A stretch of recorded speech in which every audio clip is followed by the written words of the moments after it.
میلاد زکیپور، علیرضا کوشکی، کاکوتا، اندونگ، ابوالفضل جلالی، رافائل داسیلوا،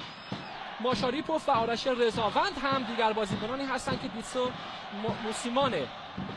سرمربی تیم استقلال برای پیکار با تیم چادرملو گردکان راهی مسابقه کرده. ورزشگاه شهید نصیری یزد مملو و از تماشاگر شده و تماشاگرانی که از ساعت‌ها قبل به بازی اومدن، آقای محمدی هم به لحظه نقش بر زمین شده، گردکان راهی مسابقه کرده. ورزشگاه شهید نصیری یزد مملو و از تماشاگر شده و تماشاگرانی که از ساعت‌ها قبل به بازی اومدن، آقای محمدی هم به لحظه گردکان راهی مسابقه کرده. ورزشگاه شهید نصیری یزد مملو و از تماشاگر شده و تماشاگرانی که از ساعت‌ها قبل به بازی اومدن، آقای محمدی هم به لحظه گردکان راهی مسابقه کرده.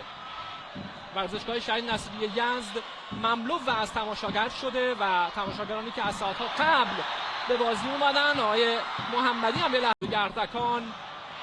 راهی مسابقه کرده.